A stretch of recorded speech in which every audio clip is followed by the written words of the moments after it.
Vamos começar nosso encontro. Depois de tanto tempo, né? De quase um mês de férias, né? Vamos voltar agora. Viva para quem tem férias! Uhul! Verdade. Passou rápido. Passou muito rápido mesmo, nem curti direito. Queria mais uns 15 dias para poder dormir. O ano está passando rápido, gente. O mês já está, daqui a pouco está no meio do mês. É verdade. Vou colocar uma musiquinha para a gente ouvir, para acalmar o nosso coração. Aí vocês vão ouvindo.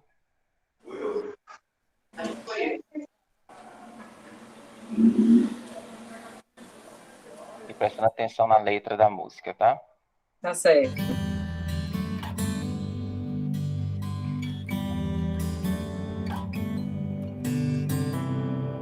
Estão conseguindo ouvir? Tô. Tu és refúgio, tu és consolo, és abrigo na tempestade.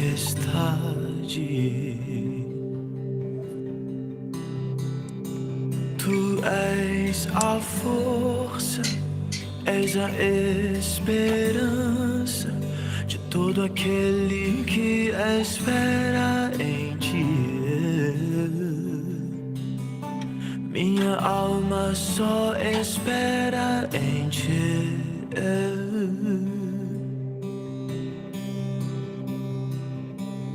Nós te adoramos, Jesus, te bendizemos, Jesus, te exaltamos, Jesus. Nós te adoramos, Jesus, te bendizemos, Jesus, te exaltamos, Jesus.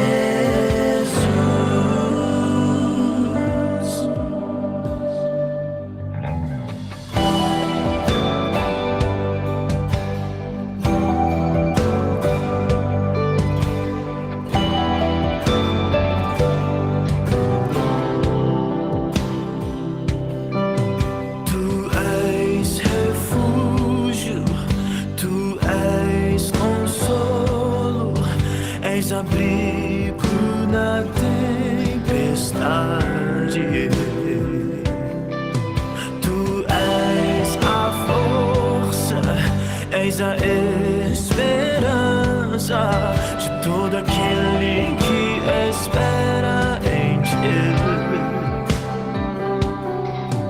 Minha alma só espera em ti. Nós te adoramos, Jesus, te bendizemos, Jesus, te exaltamos, Jesus. Nós te adoramos, Jesus, te bendizemos, Jesus, te exaltamos, Jesus. Queremos te ver, vem até nós. Queremos ver o teu poder e tua glória, o teu poder e tua glória. Todo meu ser anseia por ti, todo meu ser anseia pela tua santa chama, anseia pela tua santa chama, chama de amor.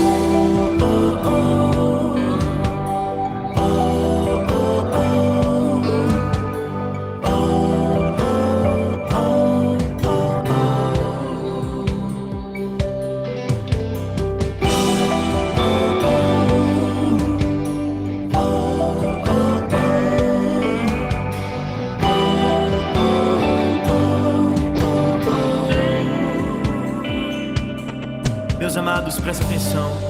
A palavra de Deus em Atos dos Apóstolos vem nos dizer que não há debaixo do céu outro nome dado aos homens pelo qual devemos ser salvos. Que você possa deixar o Espírito Santo gritar em ti o nome daquele que nos redimiu. Que você possa deixar o Espírito gritar em ti o nome daquele que nos salvou. Jesus, nome que cura, nome que liberta, nome que transforma a enfermidade em saúde, a escuridão em luz. Invoque esse nome santo, invoque esse nome que exala cheiro de santidade. Aleluia.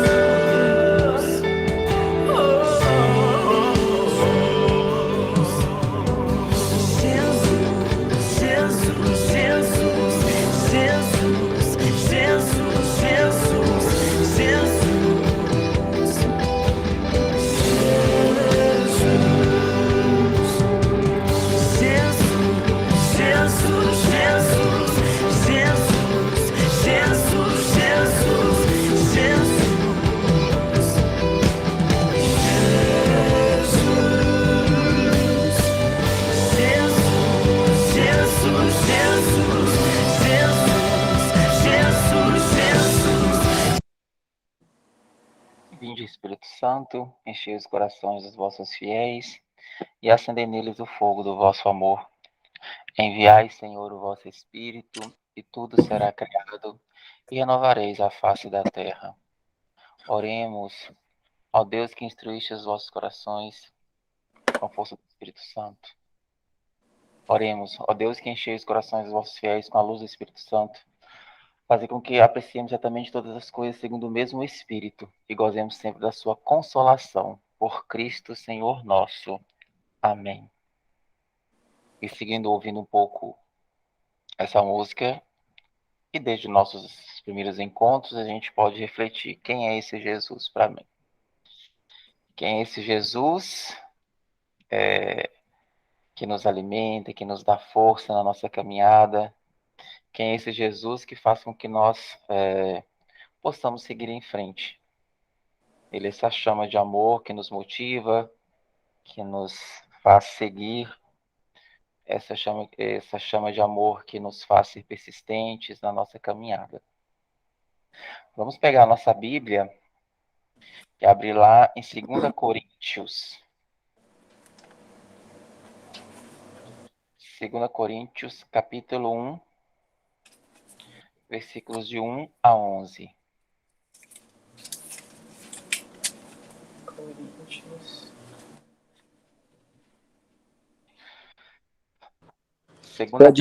Pode repetir, por favor, aí, José Carlos? Segunda carta aos Coríntios. Boa tarde, Marta, tudo bom? Segunda carta aos Coríntios, capítulo 1, versículo de 1 a 11.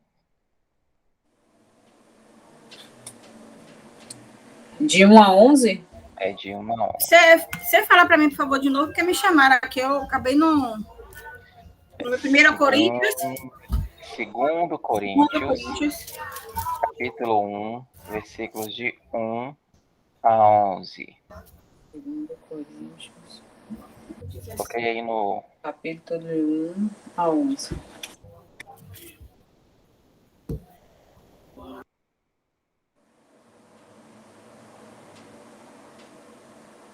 Coloquei aí no chat.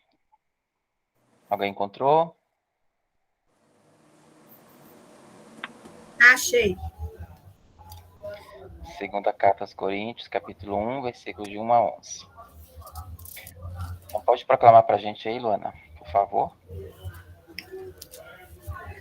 Paulo, apóstolo de Jesus Cristo, por vontade de Deus, e o irmão Timóteo, a igreja de Deus que está em Corinto, e a todos os santos que se encontram em toda a Acaia. Para vós, graça e paz da parte de Deus, nosso Pai, e do Senhor Jesus Cristo. Bendito seja o Deus e Pai do nosso Senhor Jesus Cristo, o Pai da misericórdia e Deus de toda consolação. Ele nos consola em todas as nossas aflições, para que, com a consolação que nós mesmos recebemos de Deus, possamos consolar os que acham em toda e qualquer aflição. Pois, à medida que os sofrimentos de Cristo crescem para nós, cresce também a nossa consolação por Cristo. Se passamos por aflições, é para nós, para a vossa consolação e salvação. Se somos consolados, é para a vossa consolação, e essa consolação sustenta a vossa constância em meio aos mesmos sofrimentos que nós também padecemos. É a nossa esperança, a vosso respeito é firme, pois sabemos que, assim como participais dos nossos sofrimentos, participais também da nossa consolação. Com efeito, irmãos, desejamos que torneis conhecimento da tribulação que nos sobreveio da Ásia. Fomos oprimidos tão acima de nossas forças, que chegamos a perder a esperança de escapar com vida. Experimentamos em nós mesmos a angústia de estarmos condenados à morte. Assim, aprendemos a não confiar em nós mesmos, mas a confiar somente em Deus, que ressuscita os mortos. Ele nos livrou e continuará a livrar-nos de um tão grande perigo de morte. Nele temos firme esperança de que nos livrará ainda em outras ocasiões, com a ajuda de vossas preces em nossa intenção. Assim, a graça que alcançamos pela intercessão de tantas pessoas será para essas pessoas motivo de ação de graças a nosso respeito. Palavra da salvação. O Senhor. Palavra do Senhor, né? É isso que eu me atrapalho. Mas é assim. Deus. Cada um podia repetir assim uma palavra que mais marcou, uma frase que mais achou interessante nesse texto.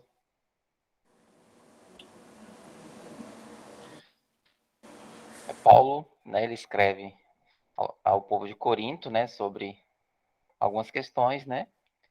E ele está falando alguma coisa aí para a gente. Então, que em nossas aflições devemos sempre confiar em Deus. Uhum. Quem mais? Esse trecho aqui, a paciência em tolerar os sofrimentos que nós mesmos suportamos, com a esperança de que seremos consolados no Senhor, né? Então tem que ter sempre paciência. Uhum. Às vezes a gente não entende os momentos que a gente está passando, né? Isso, que é tudo pro já, né? E aí a gente tem que ter a paciência de esperar no Senhor a solução, de esperar no Senhor que as coisas vão se resolver. E o nosso tempo é o tempo diferente do de Deus também, né? Às vezes a gente quer as coisas para o hoje ou para o agora, e no entanto, o tempo de Deus é outro, né? O tempo de Deus ainda está preparando o nosso coração para que a gente possa vivenciar aquilo que a gente tanto deseja, né? Que é isso. Às vezes a gente não está preparado para receber aquilo que a gente está querendo, né? Então Deus está preparando a nossa vida, a nossa situação, o nosso coração e a nossa vida para que a gente possa receber, né, tudo aquilo que a gente está desejando. E também a nossa vontade tem que coincidir com a vontade de Deus. É isso que eu ia falar, que às vezes a gente pede tanto uma coisa, pensando que é para o bem, que a gente quer tanto aquilo, mas Deus sabe que aquilo não é o certo para você. Né? E a gente fica esperando, e às vezes acontece de uma outra forma que você diz, oh meu Deus, eu pedia tanto aquilo, e agora eu estou vendo a verdade, né?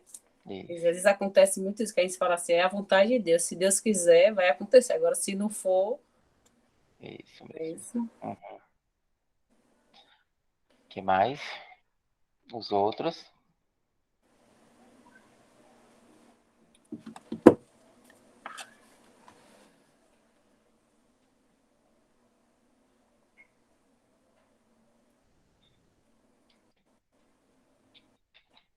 Os outros não compreenderam nada?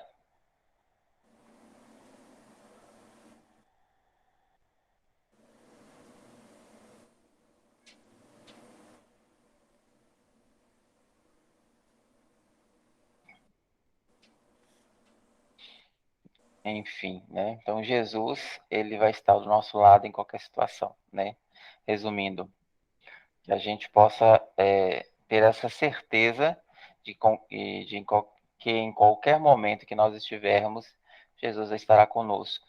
E nas tribulações, nos momentos de dores, nos momentos de sofrimento, ele vai estar a nos consolar e nos fortalecer para superarmos ou passarmos aquela dificuldade e ainda mais sairmos mais fortalecidos dessas situações, né? Então, criamos, tenhamos fé, passamos as nossas experiências profundas de conversa, isso se dá na oração, então que a gente tenha hábitos diários de oração, de conversa com Jesus, para que ele possa entender e ouvir com carinho tudo aquilo que você deseja, né, para aquele dia, para diversas situações que às vezes a gente passa, para que a gente possa diariamente ter essa conversa com Jesus, para a gente vivenciar aquele tempo, mesmo que seja com dificuldade ou com alegria, na vontade de Jesus.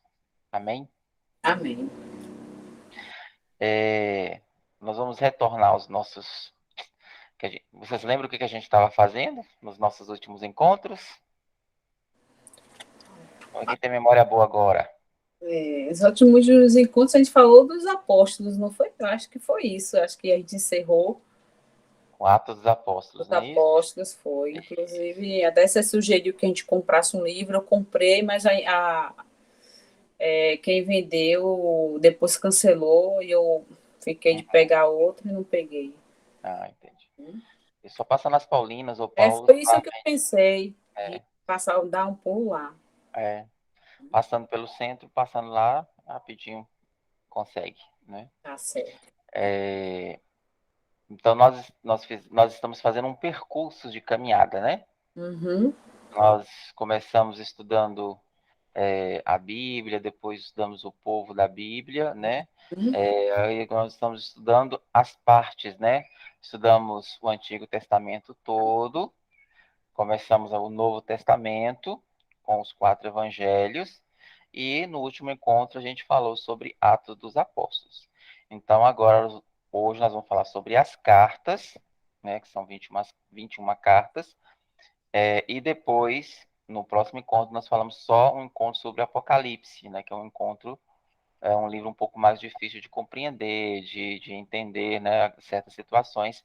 Então, por isso, eu vou deixar o encontro só para ele, para que a gente possa sair bem, com ele bem entendido, né? 21 cartas que você falou. Isso. Então, são 21 cartas, né? E que a gente vai um pouco conhecê-las, né? Alguém lembra, pode falar algum nome de uma carta aí?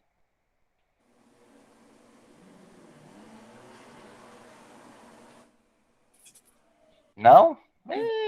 Coríntios, Hebreus, Muito bem. Gálatas, Efésios, Isso, Romanos. muito bem. Vocês lembram que no nosso último encontro também nós falamos sobre as primeiras comunidades, vocês lembram? Uhum. As 7 primeiras comunidades. É interessante que a gente possa compreender essas comunidades, para que a gente possa compreender as cartas também, que muitas das cartas foram escritas para estas comunidades, né? Então nós vamos fazer uma revisãozinha pequenininha, né, de tudo que a gente já viu dos Atos dos Apóstolos até as 7 comunidades que a gente viu, e aí a gente entra no tema, tá bom? Deixa eu colocar o PowerPoint que vai ficar mais fácil para a gente compreender.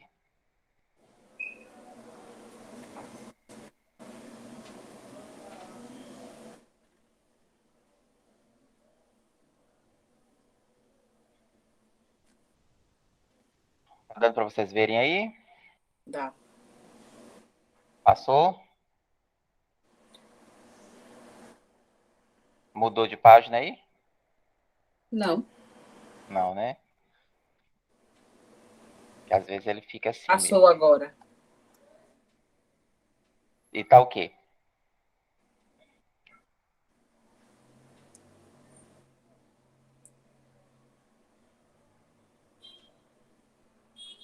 Tá escrito Atos dos Apóstolos, autoria? Tá. Isso. Que às vezes ele não passa, então aí eu vou perguntar para vocês. Então, Atos dos Apóstolos, vamos revisar só um pouquinho, tá? Atos dos Apóstolos, quem é a autoria dos Atos dos Apóstolos? Os estudiosos concordam que o autor do Evangelho de Lucas é o mesmo que escreveu o livro dos Atos dos Apóstolos, né? Então, São Lucas escreveu Atos dos Apóstolos. Qual foi o local e a composição? O lugar de composição, os leitores que São Lucas tinha em mente ao escrever seu livro ainda é incerto. A tradição liga com Antioquia, e existe uma pequena evidência interna que faz essa ligação. Outra possível localização de composições desse livro é Roma, uma vez que a história de Atos termina ali.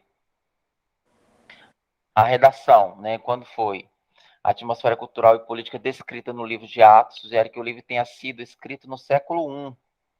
Entretanto, as datas propostas para o livro vão de 62 depois de Cristo, em que ocorre o último acontecimento narrado no livro dos Apóstolos, lá em capítulo 28, versículo 30, até meados do século II, quando ocorre a primeira referência explícita ao livro de Atos.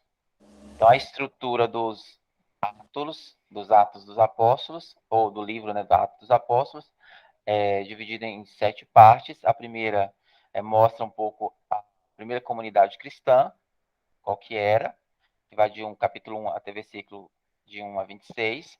A segunda parte, a missão e testemunho em Jerusalém e as primeiras comunidades, que vai de 2 do versículo 1 até o capítulo 8, versículo 3. Depois, a missão do testemunho na Judéia e Samaria, que vai do capítulo 8 até o versículo 4 e 40. Depois vem a expansão da palavra aos gentios, que é um dos caminhos que Paulo veio para poder pregar, porque antes os apóstolos só pregavam para os judeus, né? E os gentios é aquelas pessoas que não era judeu, né? Então, Paulo voltaram a sua pregação realmente para esse povo. A decisão sobre os gentios cristãos, que vai do capítulo 15, 1 a 35. Depois, no item ou divisão 6, a missão universal e testemunho de Paulo. E, por último, Paulo é preso por testemunhar a palavra, que vai do versículo capítulo 22, versículos de 22 até o capítulo 28, versículo 31. Tá dando para acompanhar aí?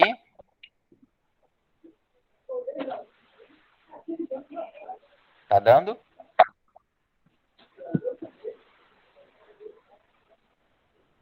Alguém me responde ou vocês não estão vendo? Eu tô achando um pouco rápido. É só para revisão mesmo. Tá dando para acompanhar. É só para revisão mesmo. Por isso que eu falei assim, que eu vou fazer. O senhor perguntou, né? Então. Tá certo. Vou ver se eu consigo dividir. Porque como são 21 cartas, é muita coisa, né? Para a gente trabalhar hoje. Então. Tá certo. Tá bom, vamos ver. Isso. Quem tiver com o áudio ligado aí, a gente desliga também, porque às vezes atrapalha aqui, tá bom? A origem das primeiras comunidades, que isso aqui é bom que a gente tenha bem fincado na nossa mente, para a gente poder compreender as cartas, né? Porque, assim, Jesus morre, aí vai se dar o livro do Atos dos Apóstolos, né? Em que eles vão começar a formar as primeiras comunidades. Então, é importante que a gente compreenda isso para entender as cartas que vão vir em seguida ao Atos dos Apóstolos, né? Ou seja, através desses atos dos apóstolos, dessas ações dos Atos dos Apóstolos, vão surgindo comunidades. Sobretudo, o ato do São Lucas, de São Paulo, que sai, né? E ele vai pregar em outras regiões que não são aquelas bem fixadas pelos apóstolos, tá? Todas elas se formaram e se organizaram vivendo a experiência do Cristo ressuscitado, a experiência fraterna, a fração do pão, a oração, a fidelidade ao ensinamento dos apóstolos e a palavra de Deus. Então, assim, as comunidades que foram formadas inicialmente, elas tinham experiência fraterna, eles dividiam tudo o que tinham, né? Sobretudo o pão, seja comida, rezavam juntos, tinham fidelidade aos ensinamentos dos apóstolos e, sobretudo, a palavra de Deus. Os Atos dos Apóstolos descrevem a ação do Espírito Santo, do testemunho dos apóstolos, da fundação e da organização das primeiras comunidades. Narra o que os primeiros cristãos fizeram e suportaram por serem fiéis ao Senhor ressuscitado. Lucas também relata que Jesus conseguiu formar uma comunidade como aqueles homens, né? Ou seja, os apóstolos também formavam um tipo de comunidade, né? A comunidade dos 12. Aí vem as 7 primeiras comunidades cristãs, que foi a que eu falei para vocês, né, que foi formada através dos apóstolos, né? As ações deles vão juntando pessoas, aglutinando pessoas que se identificavam em diversas cidades, e aí eles vão formando as comunidades. E depois vão se tornar igrejas, né? A primeira comunidade foi Jerusalém, né? A vida das primeiras comunidades começou em Jerusalém, ou seja, a primeira comunidade, a comunidade mãe, né? As aparições da maioria ocorreram aqui, as aparições de Jesus, né? Sobretudo após a morte dele, ou seja, antes de ser elevado ao céu, ele aparece em vários momentos na cidade de Jerusalém. Comunidade onde foi escolhido o 12º apóstolo, que é Matias, no lugar de Judas, porque Judas foi aquele que traiu, então ele saiu, então foi escolhido o 12º apóstolo, que é Matias. E é a comunidade modelo para todas as outras comunidades.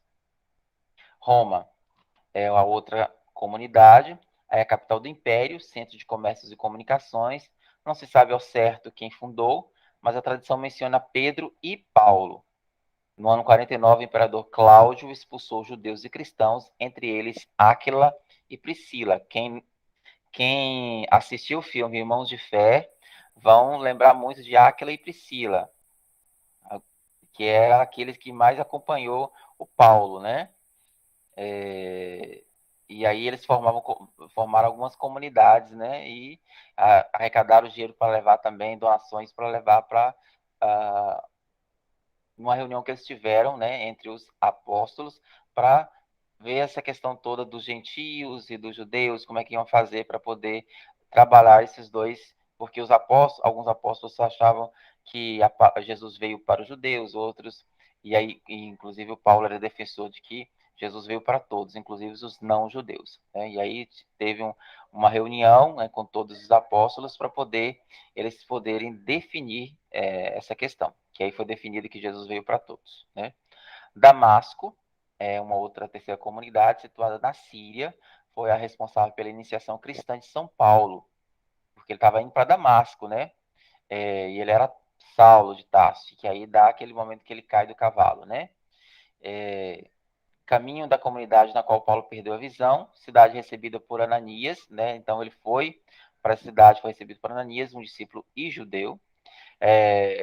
Fugiu para a Arábia e depois retornou e ficou por mais 3 anos. Iniciou uma campanha de evangelização dirigida não só aos judeus, mas a todos os povos. Então, essa comunidade é muito importante para Paulo, nesse sentido que foi ali que deu a conversão dele, né? E também o encontro dele com Ananias, que Ananias o curou da cegueira. E aí também há um encontro dele com a irmã, né? Daquele primeiro mártir, né? Que inclusive o Paulo estava presente, né, que foi um dos que motivou a apedrejá-lo, né, que foi o primeiro mártir da igreja. Depois vem Alexandria, fundada por Alexandre o Grande, ainda antes de Jesus. Alexandria se situa no Egito. Atualmente é a maior cidade egípcia da capital, o Cairo. Segundo a tradição, São Marcos, o evangelista, teria sido o fundador dessa comunidade. Apolo é oriundo dessa comunidade, iniciada por Áquila e Priscila. Dela surgem grandes nomes de padres da igreja como Clemente de Alexandria, Orígenes e Atanásio.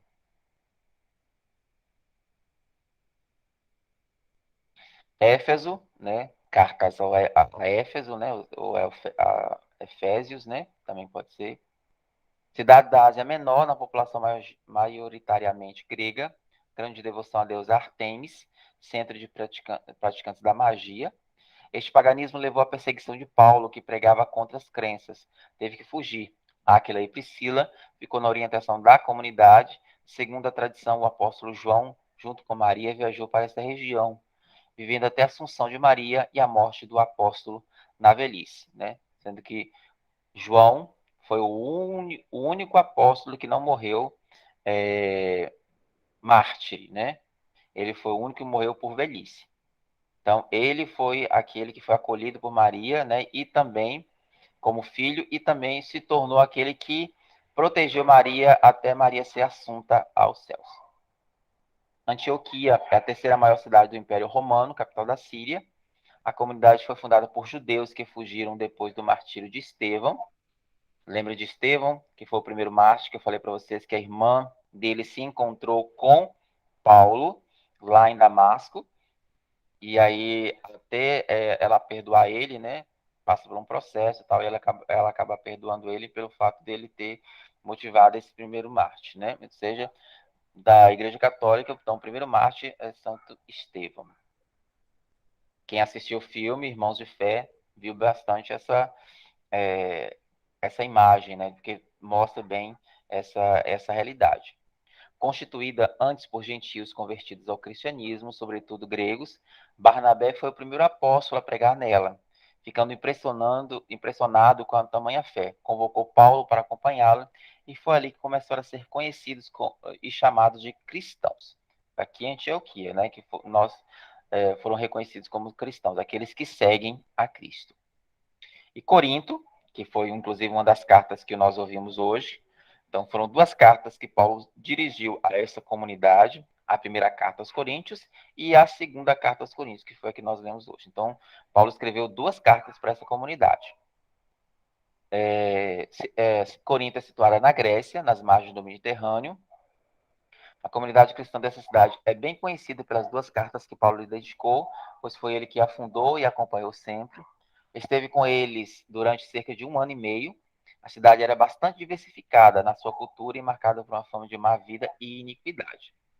A comunidade cristã era constituída sobretudo por escravos e pessoas das classes menos instruídas. Depois de Paulo ter partido, juntou-se à comunidade Apolo, que ensinava de modo diferente. Isso provocou a primeira carta do apóstolo, né?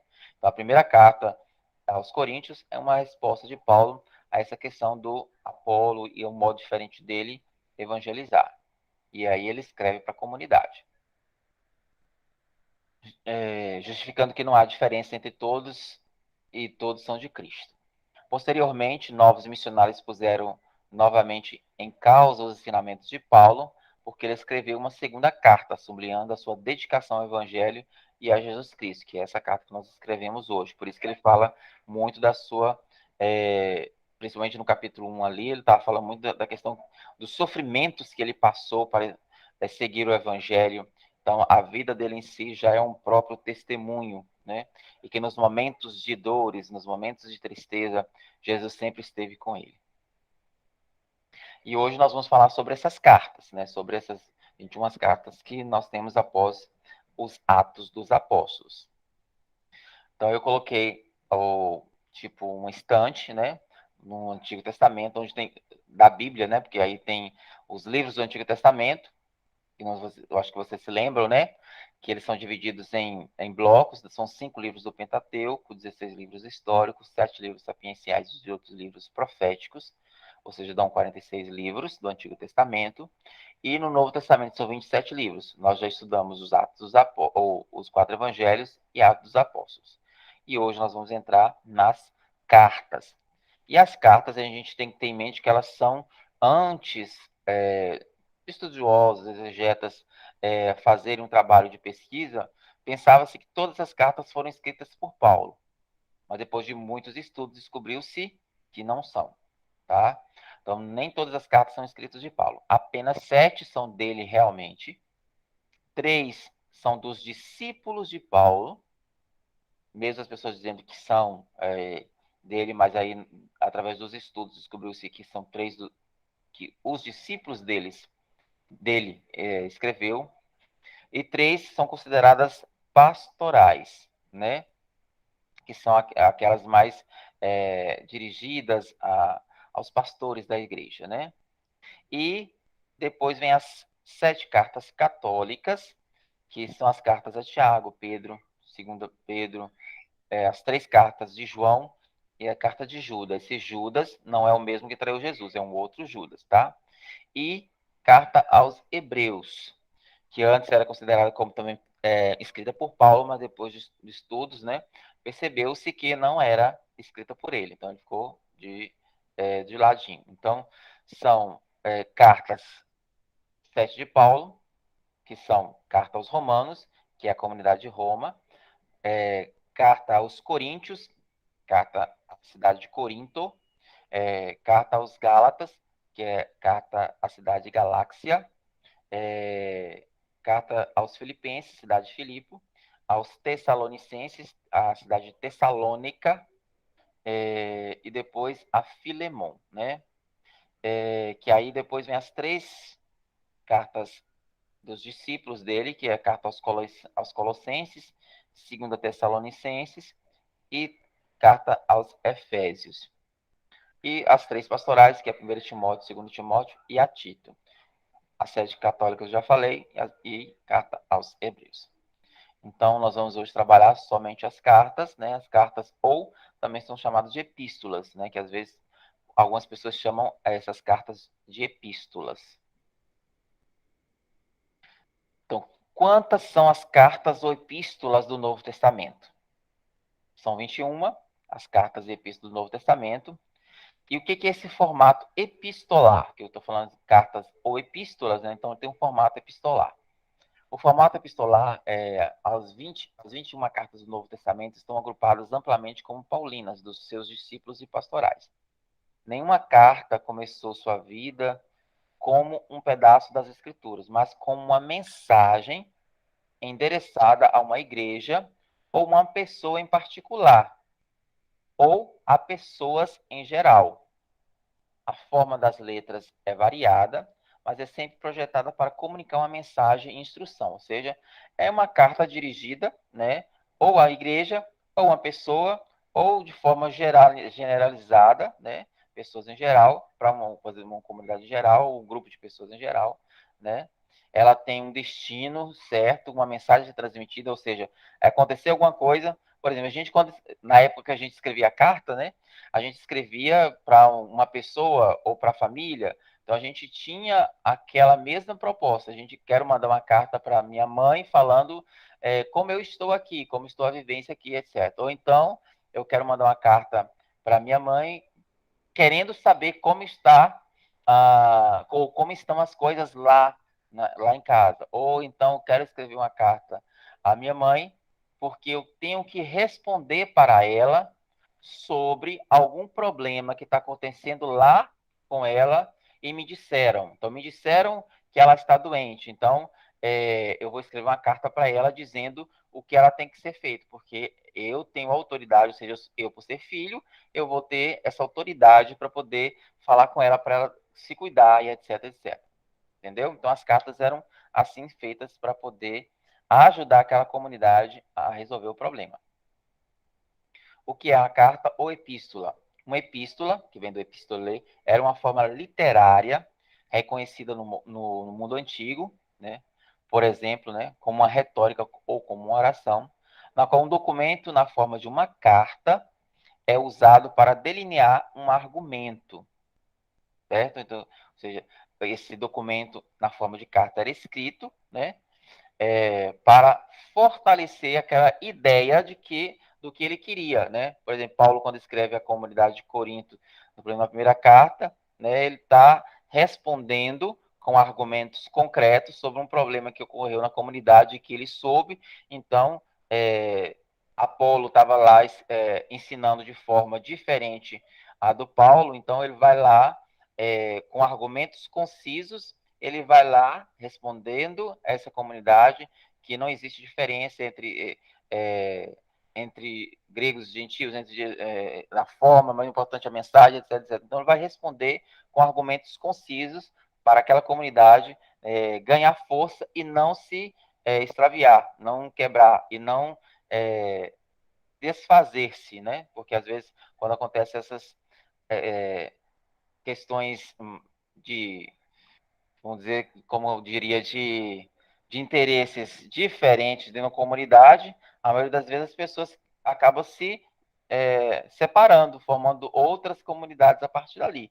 E o ideal era que continuassem. Então, a ideia de Paulo era, com esse argumento, fazer com que a comunidade continuasse, certo? Um pseudônimo. Era comum no mundo antigo um discípulo escrever em nome de alguém e no estilo de seu professor. Assim, algumas das cartas paulinas provavelmente não foram escritas pelo próprio Paulo, como eu falei para vocês, que já tem algumas cartas ali. Entre as cartas ou epístolas dos apóstolos, encontra-se, em primeiro lugar, aquelas que vêm do apóstolo Paulo ou estão ligadas a ele. que se chama Corpus Paulinum.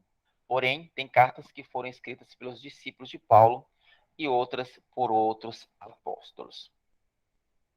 O estilo das cartas: as cartas são divididas em vários estilos, sendo designadas em cartas paulinas, dentre delas pastorais e cartas católicas.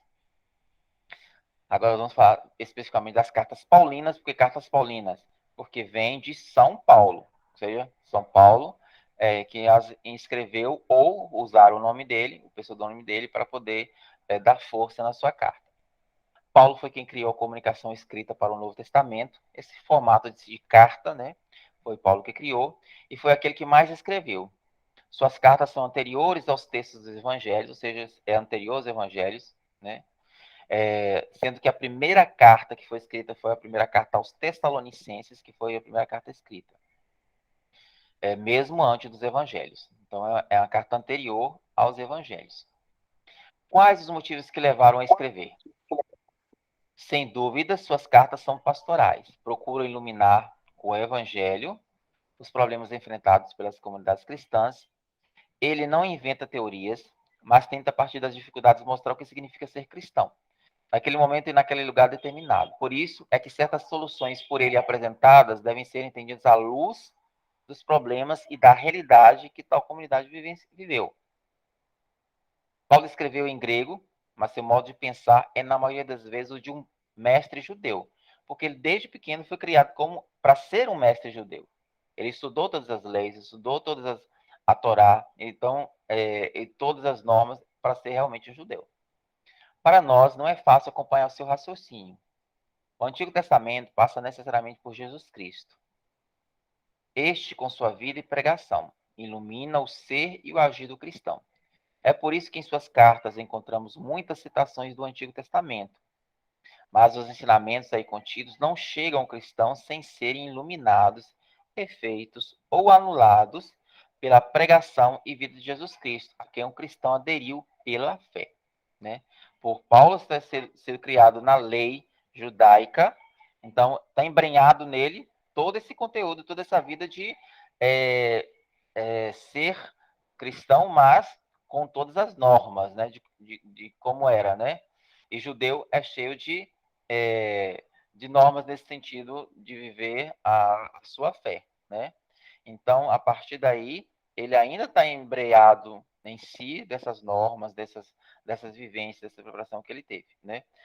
E ele coloca bem sempre nas suas cartas esta visão, porque como ele estudou bastante o Antigo Testamento, esse conhecimento do Antigo Testamento que passa necessariamente por Jesus Cristo, ou seja, o Antigo Testamento todo faz uma preparação das pessoas para o Novo Testamento, porque o Antigo Testamento prepara para o Novo Testamento, onde o Novo Testamento é a Boa Nova. E quem é a Boa Nova? É Jesus Cristo. Então, todo o Novo Testamento, quando é repassado por Paulo, ele é direcionado a uma questão específica, né? Mas ele é iluminado, refeito ou anulado pela pregação e pela vida de Jesus Cristo, na qual foi aderido, né, nesse Novo Testamento e a partir das cartas. 7 das epístolas foram escritas por Paulo. Alguns estudiosos aceitam apenas 7 como autênticas, né? Entre essas cartas são incluídas Romanos, 1º e 2º Coríntios, Gálatas, Filipenses, 1º Tessalonicenses e Filemão. Os outros livros do Novo Testamento, para os estudiosos liberais, foram escritos por pessoas que estavam próximas do apóstolo Paulo. E tem as cartas pastorais, que são aquelas 3 últimas que eu falei para vocês. Depois, que ainda designam como se fosse Paulo o escritor. Destina-se a fornecer conselhos e argumentos específicos a uma pessoa designada, comunidade ou indivíduo. Ou seja, são cartas geralmente para um público em geral, né? E com situações em geral, que não era especificamente a comunidade, mas um grupo de pessoas que tinham ou precisavam ouvir aquela mensagem ou aquele argumento que para rebater alguma situação que estava acontecendo na comunidade. Eu coloquei esses paralelos aqui para a gente poder entender um pouquinho melhor sobre as cartas de Paulo, né? É importante a gente ter essa compreensão para poder melhor entender e, sobretudo, encontrar as cartas quando a gente precisar, né? Não ter dificuldade muito de encontrar. Então, para a gente poder ter certeza das questões de Paulo na descrição dessas cartas, nós vamos olhar esse gráficozinho. Então, de Paulo, com pouca edição posterior, ou seja, nas traduções, então teve pouca edição, primeira carta aos Tessalonicenses e a carta aos Filipenses, certo? De Paulo, mas com alguma edição posterior, né, ou seja, com algumas edições, ao se fazer transcrição, temos as cartas aos Gálatas, 1º e 2º Coríntios, cartas Romanos e a Filemon. Pseudo Paulo, porque aí foram escritas, falam que é de Paulo, mas na verdade são dos seus discípulos, de outras pessoas. Então, por isso que a gente coloca pseudo Paulo. Não foram escritas por Paulo, mas mantém alguma doutrina. Então, cartas aos Tessalonicenses, cartas aos Colossenses, 2 Tessalonicenses e cartas aos Efésios. Também que não são de Paulo, mas pela sua importância e colocação dele, mas não foram escritas por ele. Por isso que as cartas são colocadas como pseudo Paulo. Foram escritas quando as igrejas já tinham algum poder e organização, que é carta de 1º e 2º Timóteo e carta a Tito. Do ladinho também eu coloquei mais ou menos as datas em que foram escritas cada uma das cartas, certo? Então, por exemplo, a mais velha carta que nós temos, que é anterior até os 4 evangelhos, é a primeira carta aos Tessalonicenses. Foi escrita 50 anos depois de Cristo. Depois vem a segunda carta aos Tessalonicenses, que é mais ou menos na mesma época. Depois, carta aos Gálatas, 55 depois de Cristo. Depois vem 1 Coríntios, 55 depois de Cristo. 2 Coríntios, 56 depois de Cristo. Carta aos Romanos, 56 a 58 depois de Cristo. Efésios, 61 depois de Cristo. Colossenses, 61 depois de Cristo. Filipenses também 61 depois de Cristo. Filemon também 61 depois de Cristo. A primeira carta a Timóteo é de 64 a 67 depois de Cristo. Carta a Tito também na mesma época. E segunda carta de Timóteo foi 67 a 68 depois de Cristo. E aqui é a primeira viagem de Paulo, né? Nessas viagens ele vai conhecendo as comunidades e ao mesmo tempo vai resolvendo algumas questões que passa, né? A segunda viagem dele, que foi de 49 a 52, a gente pode ver isso lá nos Atos dos Apóstolos, né? A terceira viagem de Paulo foi de 53 a 57 depois de Cristo, lá em Atos dos Apóstolos, capítulo 18. Depois vem a quarta viagem dele e última, né, que foi de 59 a 62 depois de Cristo. A gente pode ver isso em Atos dos Apóstolos 21, dos versículos 17 até o capítulo 28 e 16. E quais são as características de uma carta paulina, né? Uma carta escrita por São Paulo ou dos seus discípulos, que mantém as mesmas características da carta de Paulo. As cartas paulinas seguem uma forma geral que inclui fórmula de abertura, uma saudação que oferece graça e paz. Depois vem ação de graças, particularmente pelo testemunho dos destinatários.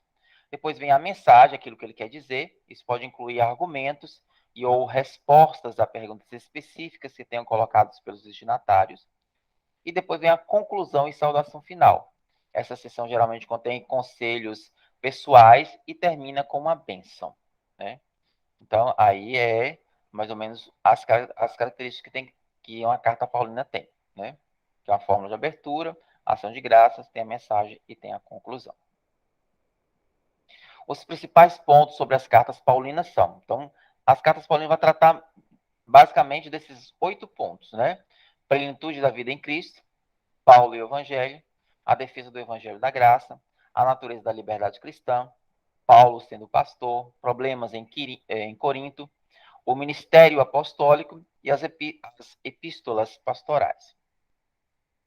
E como se deve ler essas cartas paulinas? A ordem que as Bíblias utilizam para apresentar as cartas de Paulo é a do tamanho, ou seja, da maior para a menor. Para quem começa a ler Paulo, essa ordem pode não ser a melhor.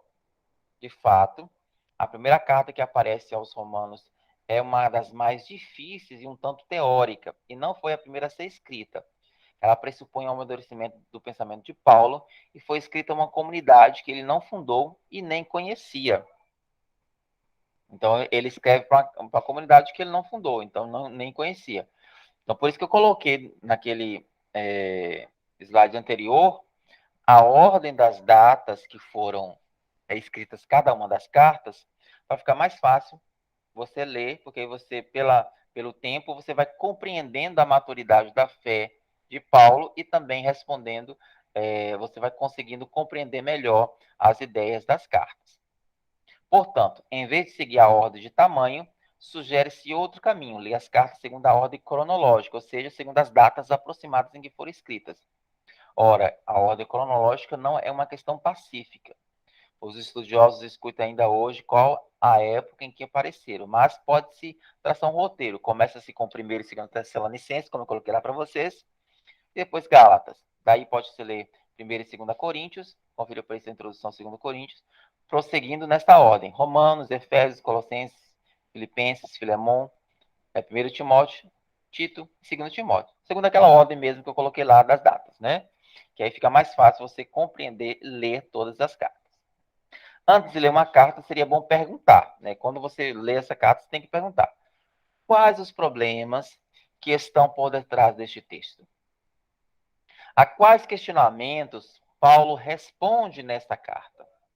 Por que ele precisou escrever essa carta para essa comunidade? Para entender essas questões, as introduções serão uma ajuda indispensável, bem como as notas. Ou seja, quando você abrir sua Bíblia lá, você vai ver que antes de começar a própria carta, tem uma introdução da carta, né? Aí nessa introdução vai ter um pouco como está distribuída essa carta, do que fala, né?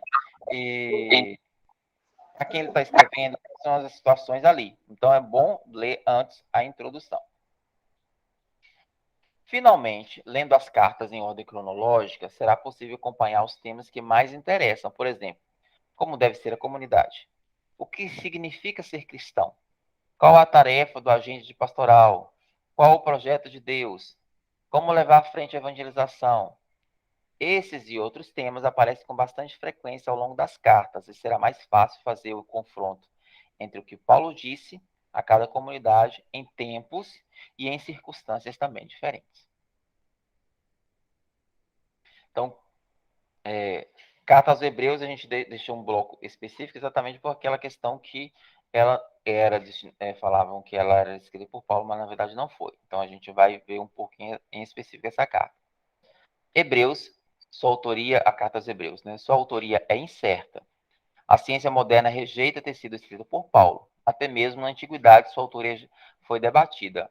Orígenes escreveu: os homens dos tempos antigos afirmaram que Paulo foi o autor, mas quem escreveu essa epístola apenas Deus sabe. O que se sabe é que ela foi escrita na segunda geração dos cristãos. Pode conferir lá em Hebreus capítulo 2, versículo de 1 a 4. E após um intervalo considerável de tempo, depois da conversão do destinatário, ou seja, para quem aquela carta estava sendo destinada, pode conferir lá em Hebreus capítulo 5, versículo 12. Assim, o livro de Hebreus parecia ter sido escrito no final do ano 60 depois de Cristo. As epístolas católicas, ou epístolas universais, ou epístolas gerais, né, compreende-se as epístolas escritas para a igreja em geral. O termo católico, que vem do grego, né, católique, que significa universal, é usado para descrever essas cartas já nos manuscritos mais antigos, onde essas cartas estão presentes. As cartas também são conhecidas como epístolas gerais, né, que são aquelas cartas mais universais, que é chamado cartas católicas, que são as cartas a Tiago, escritas por Tiago, cartas de Pedro, que são duas, né, escritas por Pedro, cartas de São João, escrita por João, e epístola de São Judas, escrita por Judas Tadeu, que não é o apóstolo que traiu Jesus. E aí nós vamos aqui agora pelo menos, dar uma visão geral aí, um pouco sobre cada uma das cartas, certo? É um material extenso? Então, assim, não vai dar para eu poder aprofundar tudo, tá? Por isso que depois eu mando material que vocês vão ler com cuidado e com calma cada um dos itens, né? Para poder realmente compreender cada uma delas, porque são 21 cartas, então não dá para eu poder falar profundamente de todas. Então eu coloquei um pouco, só um resuminho, né, do que é, ou seja, é a introdução do que está na Bíblia, né, sobre cada uma das cartas, para a gente compreender melhor, né. Depois eu coloquei um pouco a divisão, a estrutura de cada uma das cartas, para a gente compreender melhor, né. Então, se tiver dúvida, é só dar uma lidinha, né. Mas eu sugiro que quando eu passar para vocês, vocês releiam o material para poder compreender melhor.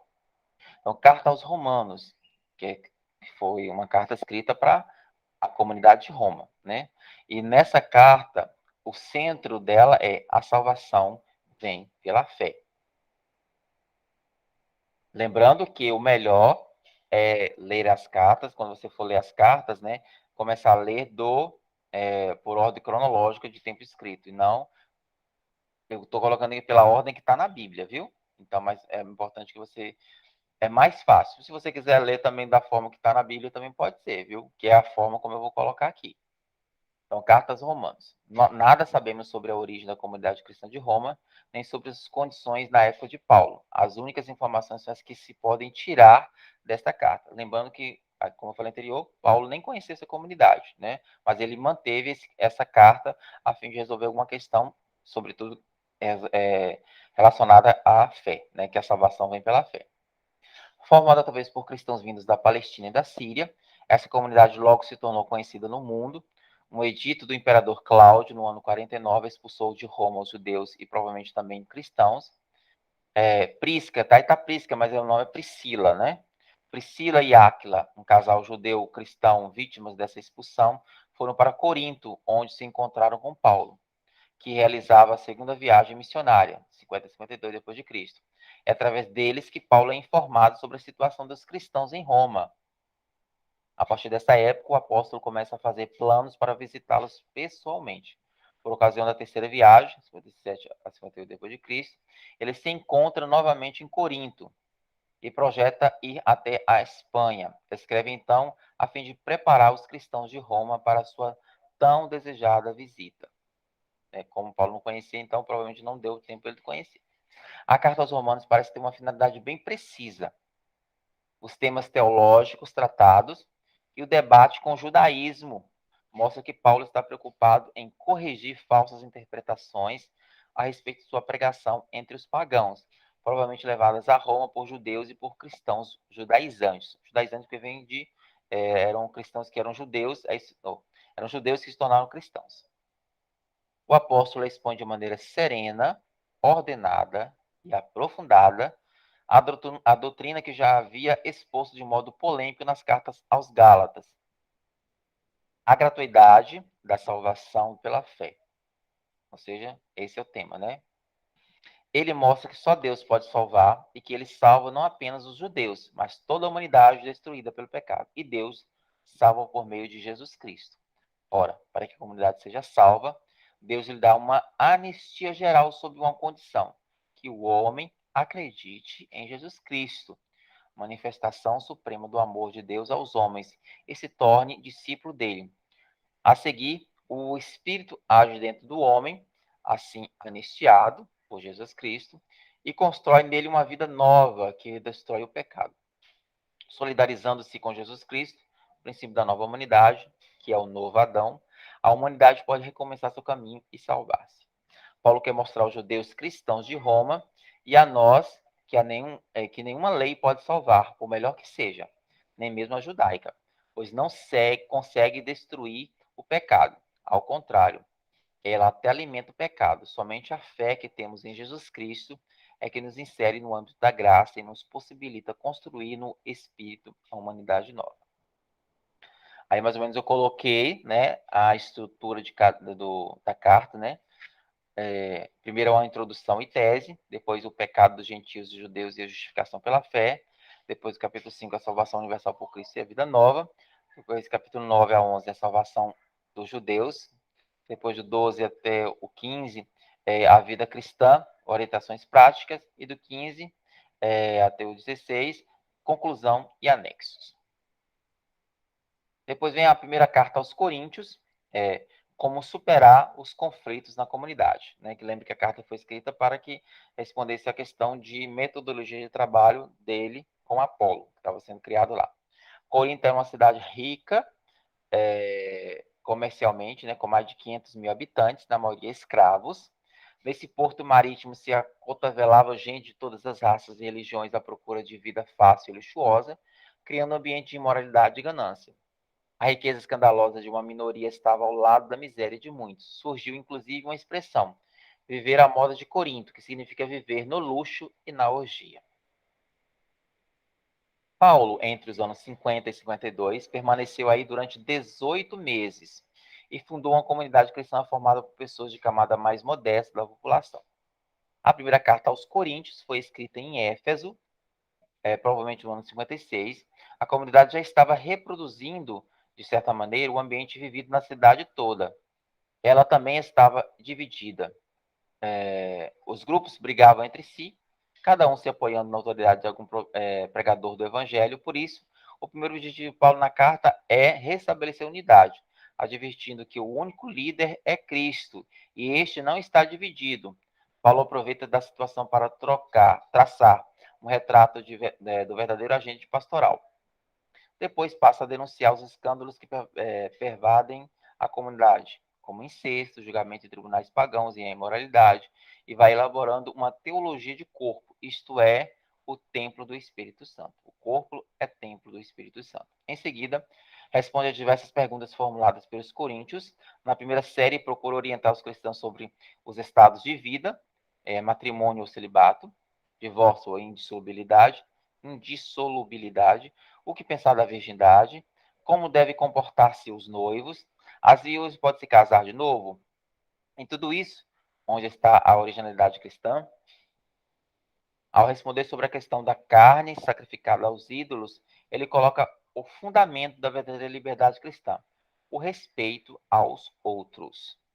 A carta também apresenta normas para que haja ordem e autêntico culto cristão nas assembleias litúrgicas. Entra na debatida questão do véu das mulheres, que naquela época as mulheres usavam véu, né? Denuncia as diferenças de classes nas celebrações eucarísticas, e aí é taxativo.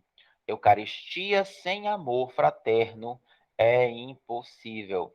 Salienta igualmente que os carismas que fervilham na comunidade só têm sentido quando estão a serviço dos irmãos e se estão subordinados ao dom maior, que é o amor. Por fim, citando exemplos da natureza e da ressurreição de Cristo, demonstra que a ressurreição dos corpos é inquestionável. O cerne da fé é a certeza de que a vida vence a morte. E aí, na carta, eu coloquei a divisão. No capítulo 1, vai ter uma introdução. Do 1 até o 4, tem divisões na comunidade. No capítulo 5 e 6, abusos gritantes. 7 e 10, a vida dos cristãos no mundo. Os capítulos 11 a 14, a vida na comunidade. No capítulo 15, a ressurreição de Cristo e a nossa ressurreição. E no capítulo 16, a conclusão. A segunda carta aos Coríntios é: a força se manifesta na fraqueza. É difícil dar uma visão ordenada da segunda carta aos Coríntios, e porque esta carta é composta provavelmente de vários escritos que Paulo enviou aos Coríntios em ocasiões diferentes. O fato é certo. O apóstolo remeteu mais de 2 cartas aos Coríntios, pelo menos 4 e um bilhete. Então, essa que a gente chama hoje de segunda carta aos Coríntios foi uma compilação de várias cartas e desse um bilhete que foi escrito. Alguns dados ajudam a descobrir isso. Em 1 Coríntios 5:9, Paulo diz que tinha escrito uma carta anterior, admoestando os coríntios para que não tivesse relações com gente imoral. Em Coríntios 2, capítulo 2, versículo 4, fala de uma carta severa e que, ao escrevê-la, estava tão preocupado e aflito que até chorava. Essas 2 cartas terão desaparecido ou podemos encontrá-las em algum lugar. Vamos por partes. O trecho de 2 Coríntios 6, 14, capítulo 6, versículos 14 ao capítulo 7, versículo 1. Interrompe, de certa maneira, o contexto. Retirando não faria falta e até a leitura correria melhor. Nesses versículos, Paulo trata dos ídolos e da impiedade. Por isso, alguns estudiosos pensam que se trata de um pedaço de carta mencionada lá em Coríntios 1, 5 a 9. 2. Os capítulos 10 e 13 da segunda carta aos Coríntios têm tonalidades diferentes dos capítulos anteriores. Paulo se mostra severo e se nota grande envolvimento emocional. Pode ser a carta de que ele falava lá em 2 Coríntios 2 e 4, que ele até chorava, né? E item 3, no início de Coríntios 2, capítulo 9, Paulo diz que é inútil escrever sobre o serviço prestado aos irmãos, isto é, sobre a coleta. No entanto, o capítulo 8 já tratara longamente sobre essa questão. Esse capítulo 9 seria, então, um bilhete escrito posteriormente que retorna ao assunto da coleta. Assim, temos em ordem cronológica a 2 Coríntios, capítulo 6, versículos de 14 até o capítulo 7, versículo 1, fragmento da carta escrita antes da 1 Coríntios, e B, primeira carta aos Coríntios, depois C, segunda carta aos Coríntios, capítulos de 10 a 13, D, segunda carta aos Coríntios, de 1 a 8, e segunda carta aos Coríntios, 9. A sequência pode parecer complicada, mas permite compreender melhor os acontecimentos e o modo como Paulo reagiu diante das dificuldades suscitadas pela turbulenta comunidade de Corinto, né? Para a gente melhor compreender como foi escrita e como está descrita a segunda carta aos Coríntios. E aí eu coloco um pouco a estrutura da carta, né? Primeiro tem uma introdução, depois do capítulo 8, do capítulo 1 até o capítulo 7, desavenças e reconciliação com os coríntios. Capítulo 8 e 9 sobre a coleta, capítulo 10 a 13, autodefesa do apóstolo, e 13, versículos de 11 a 13, tem uma conclusão. A carta aos Gálatas, que inclusive no mês de setembro foi o mês da Bíblia, foi tratado sobre esta carta, que até passei para vocês poderem participar da formação que teve na paróquia, né? Não sei se vocês participaram, porque como eu estava viajando não tive condições de participar, mas eu passei o link para vocês, né? Um pouquinho falando sobre a carta aos Gálatas, que vai resumir um pouco, passando da escravidão para a liberdade. Fala muito sobre a questão da liberdade, essa carta aos Gálatas, né? A Galácia não era uma cidade, mas uma região da Ásia Menor. Na segunda viagem missionária, Paulo atravessou a Frígia e a região da Galácia. E aí fundou comunidades. Depois visitadas durante a terceira viagem, o livro dos Atos mostra que Paulo permaneceu longo tempo em Éfeso. Foi aí, provavelmente, que o apóstolo teve notícias de um ataque contra ele e sua doutrina em meio às comunidades da Galácia. Alguns judeus cristãos, ligados a certos círculos de Jerusalém, queriam impor aos pagãos convertidos a circuncisão e a observância da lei mosaica. Além disso, ridicularizavam Paulo, negando a sua autoridade de apóstolo, porque ele não pertencia ao grupo dos 12. Diziam também que a doutrina sobre a caducidade da lei era invenção de Paulo e não correspondia ao pensamento da igreja de Jerusalém. Então, se vocês assistiram o filme Irmãos de Fé, por isso que eu estou falando muito isso, quem não assistiu, assista, para compreender muito essa questão, porque vai mostrar muito bem quando isso acontece, né? Essa briguinha aí entre eles, né? E que vai se dar na galáxia, né? Onde este questionamento da autoridade de Paulo poder escrever, né? E do modo como ele age na sua evangelização. E aí que vai se dar uma nova reunião dos apóstolos, onde eles vão refletir sobre essa questão e vão definir se os judeus ou os gentios eles podem fazer parte Jesus veio também para esse povo, e se aí eles poderiam fazer parte, se podiam ser circuncidados ou não, e aí outras questões, né? A carta aos Gálatas foi escrita no fim da estada de Paulo em Éfeso, provavelmente no inverno de 56 e 57. É a única carta de Paulo que não começa com ação de graças e não termina com bênçãos, fato que testemunha sua indignação. De fato, em tom agressivo, ele defende o seu apostolado e doutrina, afirmando que o evangelho nada tem a ver com a lei mosaica, nem com qualquer outro tipo de espiritualidade legalista.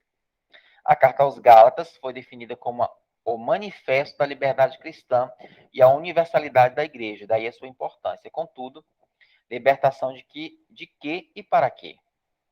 Libertação de uma vida programada externamente por um minucioso código de regras e leis, que conserva o homem numa atitude infantil diante da vida. E libertação para uma vida adulta e consciente, graças ao uso responsável da liberdade. A vida do homem não deve ser determinada por um código de leis, mas por compromisso pessoal e íntimo com Jesus Cristo. Isso que vai ser mudado, né? E faz com que muda a vida da pessoa. Que está presente no profundo do ser humano, a liberdade é conduzida pelo amor a si mesmo e aos outros. Amor que é compromisso ativo com o crescimento do outro. Ao ler a carta aos Gálatas, nós, cristãos de hoje, somos convidados a uma séria revisão, onde está, para a gente refletir, né? Onde está a motivação fundamental que dirige a nossa vida cristã? Numa série de observâncias mecânicas de leis e ritos? Ou num compromisso com Jesus Cristo que se realiza através do amor responsável e criativo? A igreja também é convidada a essa revisão de vida. Ela realmente educa os filhos de Deus para a liberdade e a fé? Ou estabelece leis que escravizam e esterilizam a vida cristã? As instituições eclesiais visam a colocar fronteiras de salvação ou procuram formar comunidades comprometidas com Jesus Cristo e abertas para servir a todos? E aí eu coloco um pouco da estrutura, né? Primeiro vai ter uma introdução, o Evangelho desvirtuado, depois a missão de Paulo aos pagãos, depois fato da vida, Pedro e o Evangelho de Paulo, depois vem uma introdução com a questão dos retrocessos dos Gálatas, depois vem um regime de fé e da lei na história da salvação, depois exortação para não voltar à escravidão, depois a verdadeira liberdade, fruto do Espírito, e a conclusão da carta. E aí vem carta aos Efésios, que quer dizer que vai trabalhar a vida plena em Cristo. As 4 cartas aos Filipenses, a Filemão, aos Colossenses e aos Efésios formam o grupo das cartas do cativeiro. As 3 primeiras foram muito provavelmente escritas em Éfeso, entre os anos 55 e 57. Efésios e Colossenses talvez tenham sido escritas na mesma ocasião. É o que se deduz da semelhança entre elas e pelo fato de mencionarem Tíquico como portador de ambas. O apóstolo parece não conhecer pessoalmente os destinatários dessas 2 cartas. Isso nos leva a pensar que a carta aos Efésios, na origem, não teve destinatário preciso. Talvez fosse uma circular destinada às comunidades da região próxima a Éfeso. E alguns chegaram a pensar que seria a mesma carta dirigida à igreja de Laodiceia, citada em Colossenses 4,16. Note-se que a expressão em Éfeso falta em diversos manuscritos antigos. A carta aos Efésios é fruto de longa e amadurecida meditação teológica, contemplando o projeto de Deus para a salvação da humanidade. O olhar de Paulo se concentra em Jesus Cristo no céu. É a ideia central da carta. Cristo, porém, não está longe do mundo nem dos homens. De fato, sua soberania engloba toda a criação e com ela toda a humanidade, que assim constitui o seu corpo, a igreja, na qual se manifesta o grande ministério agora revelado, ou seja, em Cristo, Deus reúne todos os homens na paz e na unidade, excluindo qualquer separação da raça ou de origem religiosa. Cristo é o centro e o ápice do eterno projeto de Deus. É o caminho da reconciliação, reunião de todos os homens no único povo de Deus. A igreja abarca a humanidade inteira e Paulo a contempla nas dimensões do universo. Aí um pouco a introdução, que vem com saudação, depois de 1 até o capítulo 3, ação de graças, que é a parte doutrinal, né? Ação de graças em o mistério da vida nova e da unidade em Cristo. Depois do capítulo 4 ao 6, exortação, a vida cristã na prática e na militância. E capítulo 6, uma conclusão. Carta aos Filipenses, Filipos foi a primeira cidade europeia que recebeu a mensagem cristã. Paulo aí chegou na primavera do ano 50, durante a segunda viagem missionária. O primeiro núcleo da comunidade por ele fundada formou-se através de reuniões na casa de Lídia, uma negociante de púrpura que aconselhara Paulo por ocasião de sua visita. O apóstolo voltou a Filipos, outras vezes, durante suas várias passagens pela Macedônia. Os cristãos de Filipos foram sempre os mais ligados ao Paulo e diversas vezes o socorreram com auxílio material. A carta aos Filipenses foi escrita na prisão, provavelmente em Éfeso, entre os anos 55 e 57. Paulo está incerto sobre o rumo de que sua situação tornará, poderá ser morto ou posto em liberdade, mas ele tem grande confiança de que será solto e que poderá visitar de novo pessoalmente a comunidade de Filipos. Vários motivos levaram Paulo a escrever esta carta. Deseja agradecer o auxílio enviado pelas comunidades, anunciar a visita de Timóteo a Filipos e adverte a comunidade sobre a divisão causada pelo espírito de competição e egoísmo de alguns, além de prevenir a comunidade contra os pregadores judaizantes e relembrar os cristãos de Filipos que a autenticidade do evangelho anunciado e vivido está na cruz de Cristo. E aí primeiro tem a saudação e ação de graça, depois as vicissitudes de Paulo, uma exortação à comunidade, depois o projeto referente a Timóteo e Epafrodito, depois vem a advertência contra os judaizantes, exortações e agradecimentos, e por último, uma saudação final. Depois vem carta aos Colossenses, onde vai dizer que o verdadeiro evangelho, Cristo, imagem do Deus invisível. Colossas era uma pequena cidade da Ásia Menor, distante de 200 km de Éfeso e próxima a Hierópolis e Laodiceia. Paulo não a visitou pessoalmente. As comunidades cristãs de Colossas, Hierápolis e Laodiceia foram fundadas por Epáfras, discípulos de Paulo, enquanto este se encontrava em Éfeso. Os cristãos de Colossos eram provenientes do paganismo e costumavam reunir-se nas casas de família, como na de Ninfas e também na de Arquipo. A carta aos Colossenses foi escrita na prisão, provavelmente em Éfeso, entre os anos 55 e 57. Epáfras informou Paulo sobre a situação dos cristãos em Colossas. Os cristãos estavam ameaçados por uma heresia que misturava elementos pagãos, judaizantes e cristãos. Seus seguidores davam muita importância aos poderes angélicos, às forças cósmicas e aos outros seres intermediários entre Deus e o homem, que teriam um papel importante no destino de cada pessoa. Essas ideias traziam como consequência a busca de um conhecimento no mundo fascinante e misterioso que dominava os homens. Paulo então mostra que Cristo é mediador único e universal entre Deus e o mundo criador. O problema que Paulo enfrenta em Colossos não é a contraposição entre fé e incredulidade. Trata-se de uma questão que surge dentro da própria igreja, distinguir entre o verdadeiro e o falso, na interpretação da própria fé. E isso não é problema meramente teórico, pois a concepção que se tem da base da fé determina toda a prática da vida cristã. E aí um pouco da estrutura. Tem uma saudação, tem a parte doutrinal, que é um hino, projeto salvífico de Deus, depois tem uma outra parte doutrinal, que é o apóstolo e a comunidade, só seus mestres, exortação para a prática da vida cristã, e depois tem uma conclusão. A primeira carta aos Tessalonicenses, que é aquela carta mais antiga, né, que foi a primeira escrita.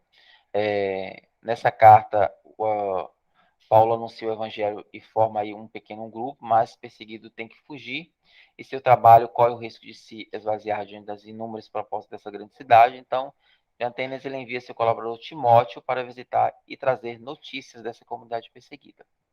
Nessa carta, Paulo também procura responder algumas questões que preocupam a comunidade de Tessalônica. Uma é o problema da vinda gloriosa de Cristo. Os tessalonicenses pensavam que essa vinda se realizaria logo e se perguntava: os que já morreram, será que não vão participar desse grande acontecimento? Paulo mostra que no fim da história, tanto os mortos como os vivos estarão reunidos para viverem sempre com Cristo ressuscitado. A esperança é para todos e todos participarão da vitória de Cristo sobre o mal e sobre a morte. Aí nessa carta tem saudação, tem a grande recordação da fundação e da consolidação da comunidade, há uma exortação à vida santa, a esperança dos cristãos, instruções acerca da nova vinda de Cristo, instruções para a vida da comunidade, e no final tem uma bênção. A segunda carta aos Tessalonicenses foi escrita por Paulo depois da primeira. Aqui a preocupação não é quando vai acontecer o fim do mundo, mas como devemos comportar-nos na espera de que isso aconteça. Algumas pessoas da comunidade de Tessalônica, ouvindo falar que Jesus Cristo glorioso deveria vir em breve, se refugiavam numa falsa ideia de que as perseguições não mais aconteceriam, e com isso estavam perdendo a garra cristã de lutar pela construção do reino. A carta retoma um dado importante: a fé cristã se expressa neste mundo concreto e, por isso, jamais foge da luta ou teme o conflito. Ao falar sobre a proximidade da vinda de Cristo, a carta não se refere a uma urgência de tempo, mas à urgência do comportamento vigilante e ativo nas situações de perseguições de opressão. Ou seja, a carta tenta fazer o que Jesus Cristo vai vir. Não se sabe o tempo nem a hora, mas ele virá. Por isso nós temos que nos preparar. Nessa carta dá uma saudação e oração pelos Tessalonicenses, o que deve ainda acontecer, o anticristo, o impedimento e a destruição do anticristo. No capítulo 2, a exortação. E no 3, final, com uma bênção. A carta a Timóteo, que é um apelo ao discernimento. Junto com a carta a Tito, as cartas a Timóteo foram um conjunto à parte na literatura que é comumente atribuída a São Paulo, né? Que a gente já sabe que não foi ele, né? Não se dirigem a uma comunidade, mas às pessoas individuais que possuem uma responsabilidade no governo, no ensino e também no comportamento das comunidades cristãs, porque apresentam diretrizes para os pastores. Desde o século XVIII, elas são chamadas cartas pastorais.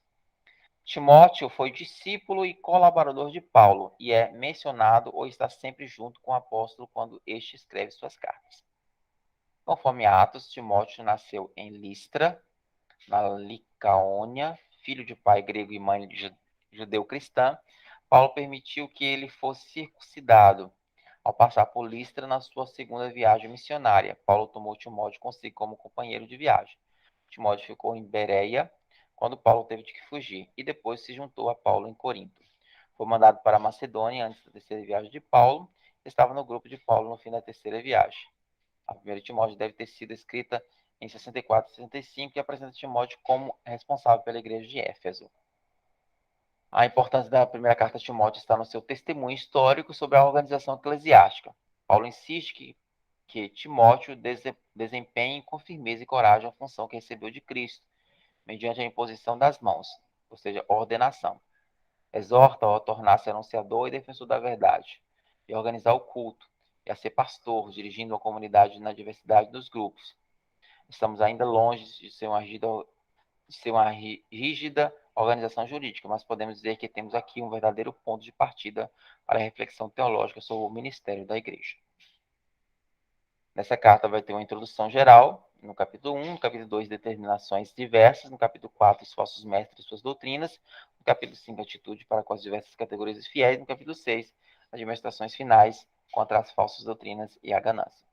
Segunda carta a Timóteo vai combater o bom combate, onde Paulo fala: combati o bom combate. Embora trate dos mesmos temas da primeira carta a Timóteo e da carta a Tito, a segunda carta de Timóteo é um escrito bem mais pessoal. O interesse central se desloca da comunidade cristã para a relação pessoal entre Paulo e Timóteo, tornando essa carta muito semelhante à carta a Filemão. Paulo está de novo na prisão em Roma, provavelmente pelos anos 67. As condições são duras, bem diferentes da prisão domiciliar, quando ainda podia pregar livremente. O apóstolo se sente só, ninguém o defendeu no tribunal, seus dias estão contados e ele se prepara para o martírio. Diante do abandono, incompreensão, torturas e próxima à execução, Paulo continua firme e dá graças. Antes da morte, deseja rever seu amado filho Timóteo e confirmá-lo na missão. Este é a apresentação com traços mais preciosos, uma pessoa sensível, às vezes indecisa e sem coragem. Ficamos também sabendo da sua avó Lloyd e de sua mãe Eunice, exemplos de fé para Timóteo. O tema central da carta são as considerações sobre os últimos dias. Trata-se dos últimos tempos de Paulo, prisioneiro do Oriente Próximo a partir, e também dos últimos tempos da igreja. Na carta tem o capítulo 1, introdução, no capítulo 2, exortações no sofrimento e a tradição, evitar discussões inúteis e ficar firme na verdade. Capítulo 3, falsos doutores, mulheres integrantes intrigantes e fidelidade às escrituras. No capítulo 4, a situação pessoal do apóstolo e também a despedida. Carta a Tito, onde vai colocar que expressar a fé na vida. A carta a Tito é a primeira carta a Timóteo. A carta a Tito e a primeira carta a Timóteo tratam de problemas idênticos. O evangelho foi anunciado, as comunidades foram fundadas e algumas dezenas de anos mais tarde apareceram um verdadeiro problema. Alguns cristãos, provavelmente de origem judaica, misturava o evangelho com teorias propagadas por grupos judaicos que se arraigam o direito de regular o uso de alimentos e proibir o matrimônio. Por outro lado, também os costumes relevados do paganismo se infiltram na comunidade, falseando a moral. É preciso recordar aos cristãos que a salvação foi trazida por Cristo e também traçar as grandes linhas de acompanhamento para a vida particular e social e ainda prover a organização das igrejas. A carta foi escrita provavelmente em 64 a 65. Tito, seu destinatário, é o delegado pessoal de Paulo na ilha de Creta.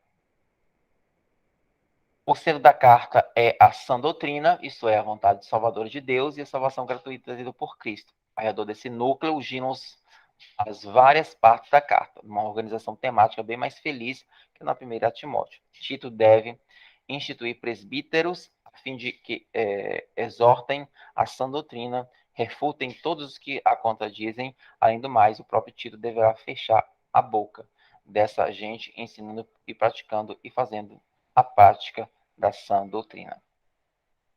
Uma carta pequena, são 3 capítulos só. Então, primeiro, uma introdução, instituição de presbíteros de combate aos falsos mestres. Capítulo 2, ensino às classes sociais na comunidade. Capítulo 3, vamos colocar submissão às autoridades, boas obras, cartas contra os falsos mestres e saudações finais. Carta a Filemon, onde a centralidade vai estar em Cristo, todos somos irmãos. De todas as cartas de Paulo, esta a Filemon é a mais breve e pessoal. A única escrita inteiramente de próprio punho. Paulo está na prisão, provavelmente em Éfeso, acompanhado das mesmas pessoas. O fato de Onésimo voltar com Tíquico para Colossas faz supor que esta carta foi escrita na mesma data que a carta aos Colossenses. Filemon, para ser membro importante da igreja de Colossas, talvez o líder do grupo que se reúne em sua casa. É uma carta de recomendação em favor de Onésimo, um escravo que fugiu de seu patrão Filemon, provavelmente após ter cometido roubo. Onésimo procurou o apoio de Paulo, que estava na prisão, e acabou convertendo-se ao cristianismo. Paulo mandou-o de volta a Filemon, pedindo a este que o trate como irmão.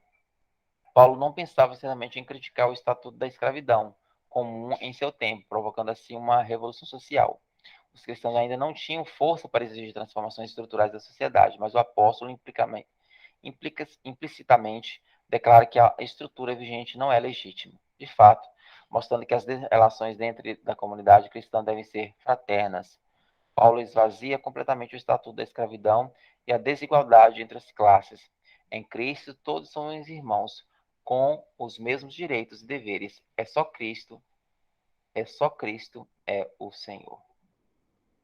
A carta aos Hebreus, que é aquela carta que não foi escrita por ele, mas vamos ver que a centralidade da carta é: Cristo é o único sacerdote verdadeiro. Assim, a chamada carta aos Hebreus é comumente atribuída a São Paulo, entretanto, seu estilo não tem nada parecido com o de Paulo. Até século IV, a Igreja do Ocidente recusou-se a atribuí-la ao apóstolo. Seu autor desconhecido, da segunda geração cristã, escreveu-a por volta do ano 80, nada indica também que o texto seja uma carta. Falta endereço e saudação, o estilo é impessoal, sem nenhuma referência a destinatários. O gênero literário é mais o de sermão ou homilia. Só no final aparecem elementos típicos de um bilhete, talvez enviado juntamente com o discurso e recomendando a sua leitura. Os destinatários são um grupo de leitores que se acham em grande perigo de rejeitar a fé em Jesus como revelador e portador da salvação. O escrito é de grande importância no quadro geral do Novo Testamento, pelo fato de apresentar Jesus Cristo como aquele que supera a instituição cultural do Antigo Testamento. Paulo havia mostrado a caducidade da lei, anunciando que não é a piedade legalista que salva. Agora, o autor de Hebreus mostra que a piedade cultural ligada ao templo e ao sacrifício não assegura o perdão e a comunhão com Deus.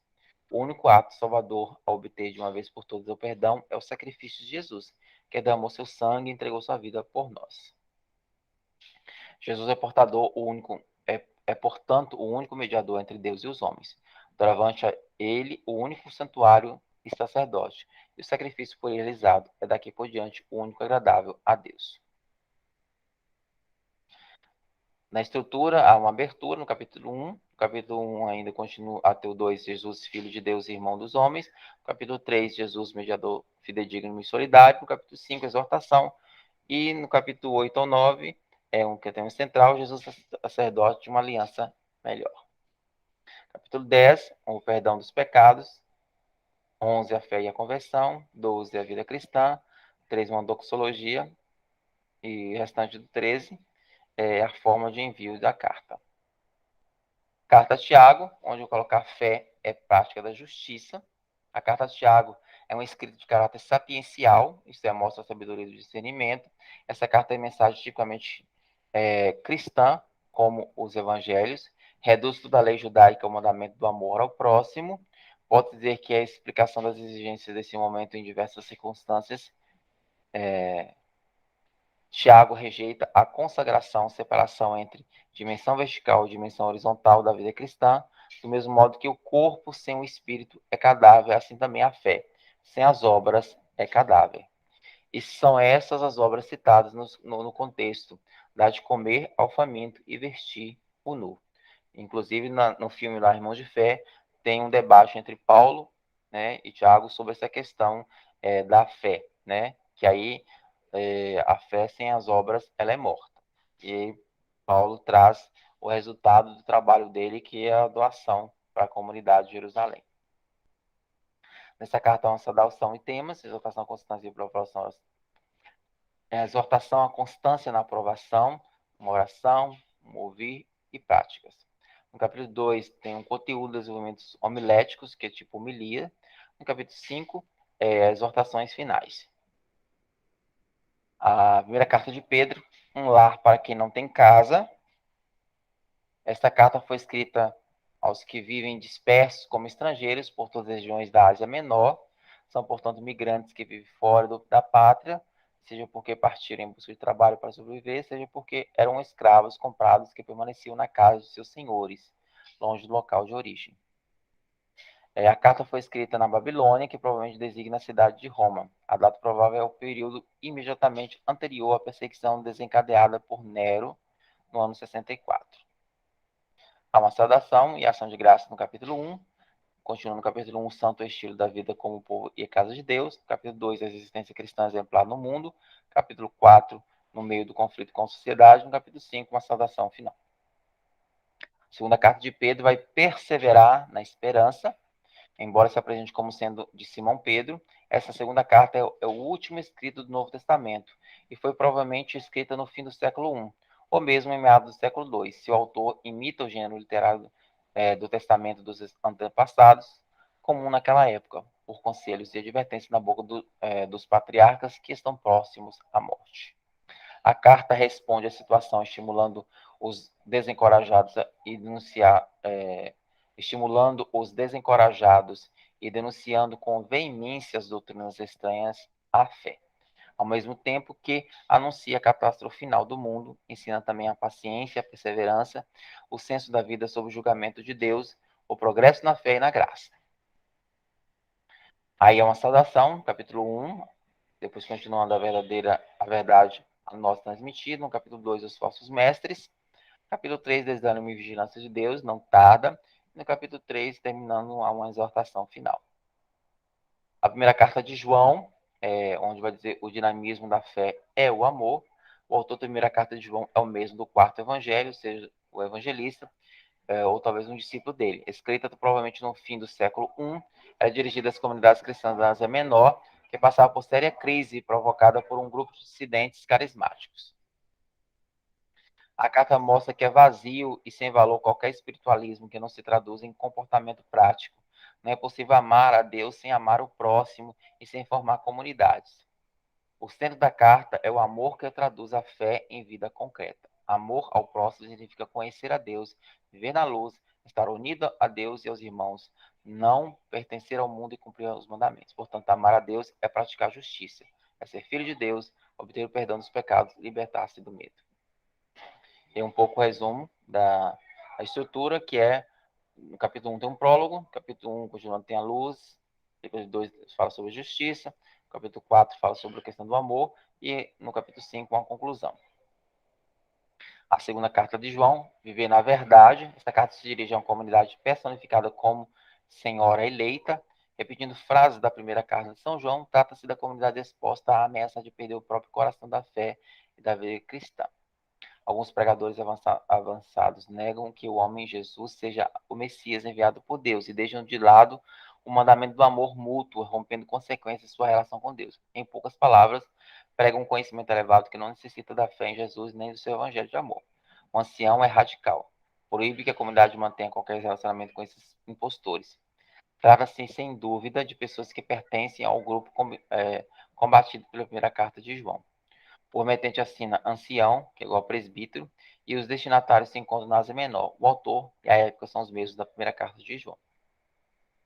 E aí, na primeira carta tem uma saudação, segundo, no primeiro ainda, viver na verdade, no primeiro, os falsos mestres, e uma saudação final. Essa carta tem apenas um capítulo, ela é minúscula, dá para ler numa sentada.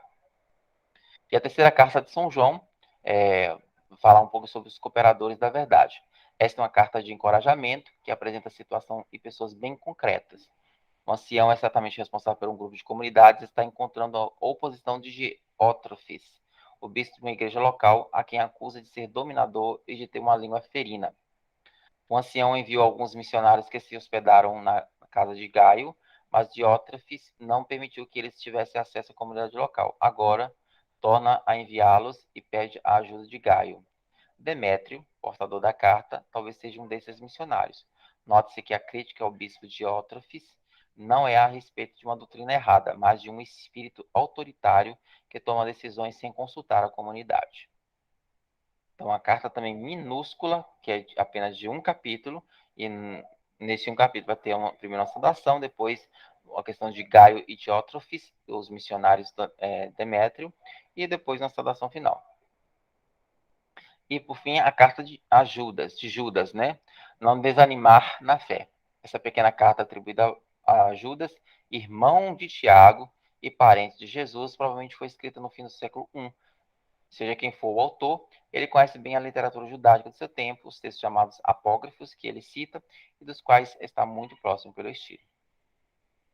É um discurso violento, mas ao mesmo tempo estranho e surpreendente. Muitos particulares aí acenados são desconhecidos totalmente por nós. Entretanto, o cerne da sua preocupação é bastante claro: a necessidade de defender o essencial da fé com unhas e dentes e de denunciar com coragem as aberrações de um misticismo imoral. Parece que o autor ataca alguns grupos que pretendiam possuir uma forma particular de conhecimento. Esses provocavam a desunião da comunidade, até mesmo nas reuniões. As pessoas que se consideravam espirituais e que chegavam a negar que Jesus Cristo é o Senhor, o autor os acusa de estarem dominados por seus interesses e instintos e não pelo Espírito. A carta de São Judas, então, tem no capítulo 1 a saudação, depois vem o objetivo, combater os intrusos, que é uma carta também só de um capítulo, né? Depois vem um conteúdo, que são os 3 castigos clássicos, e eles merecem os mesmos castigos. Tem a exortação à comunidade e um bendito para terminar. Aqui eu coloquei, aí, pronto, já falei de todas as cartas daquela visão geral, né? Aí eu coloquei um pouco da filmografia, alguns filmes que vocês poderiam assistir para relembrar essas histórias todas, né? Eu coloquei todas do YouTube, né? Fica mais fácil só clicar e poder ir. Um pouco falando do Antigo Testamento, sobre Gênesis, Noé, Abraão, Jacó, história de Israel, o profeta Samuel, o rei Davi. Depois vem a história do povo de Deus. No Novo Testamento, o Evangelho de São Mateus, o Evangelho de São Lucas, o Evangelho de São João. Aí tem o Irmãos de Fé. E um vídeo sobre as cartas também, que é a que a gente viu hoje.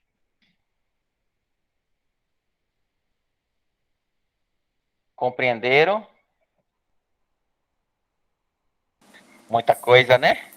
Muita coisa, mas foi bom. Muito bom mesmo.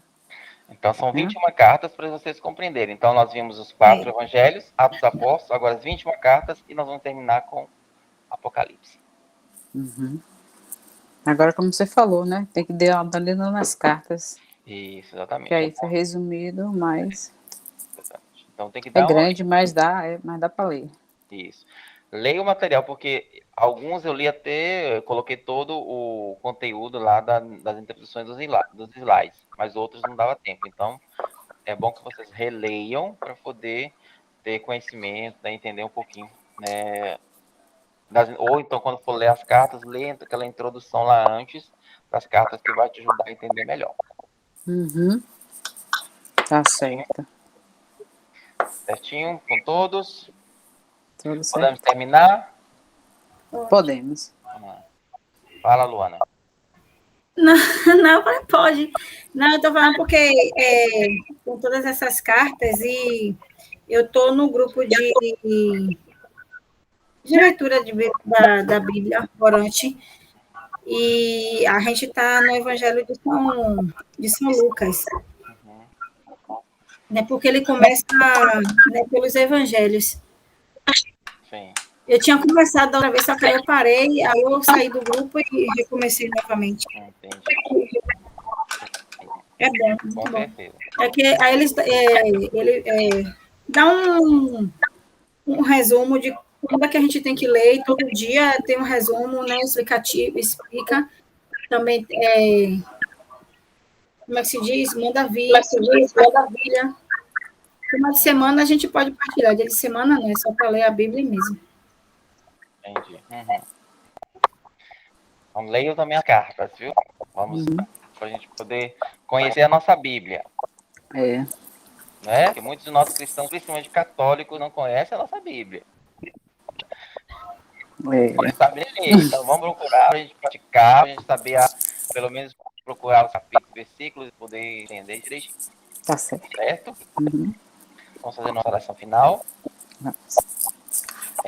Vamos pedir a nossa Mãe Maria, né? Hoje está também dedicado à nossa Mãe Maria, que ela nos abençoe, nos protege, nos ilumina na nossa caminhada enquanto cristãos, fortalecendo essa nossa fé, que também possamos gestar em nós esse amor de Cristo, que isso possa ser transbordante na nossa vida. Rezemos juntos a oração Ave Maria, cheia de graça, o Senhor é convosco. Bendita sois vós entre as mulheres, e bendito é o fruto do vosso ventre, Jesus. Santa Maria, Mãe de Deus, rogai por nós, pecadores, agora e na hora de nossa morte. Amém. Pai nosso, que estais nos céus, santificado seja o vosso nome. Venha a nós o vosso reino, seja feita a vossa vontade, assim na terra como no céu. O pão nosso de cada dia nos dai hoje, perdoai as nossas ofensas, assim como nós perdoamos a quem nos tem ofendido. E não nos deixeis cair em tentação, mas livrai-nos do mal. Amém. Estivemos reunidos. Que o Deus da vida e da sabedoria nos abençoe, em nome do Pai, do Filho e do Espírito Santo. Amém. Vamos em paz, que tenhamos um excelente final de semana, que a gente corra bastante. Esse feriadão prolongado. Não esqueça de participar da missa. Não esqueça de ir na missa também no dia de Nossa Senhora e rezar por nós. Amém? Uhum. Combinado. Para me dizer se vai ter missa de manhã, dia 12, lá no Dina? Não sei. Eu não sei da programação de lá, não. Se eu souber, eu coloco no grupo, viu? Se vocês passarem nos nossos grupos lá do... Porque geralmente eles colocam nos grupos do CPC ou do CPB a programação. Se vocês passarem, eu coloco lá no nosso grupo, tá bom? Tá certo. Obrigada. Valeu, galera. Deus abençoe. Bom final de semana aí. Final de semana. Tchau. Tchau. Final de semana. Tchau. Tchau, tchau.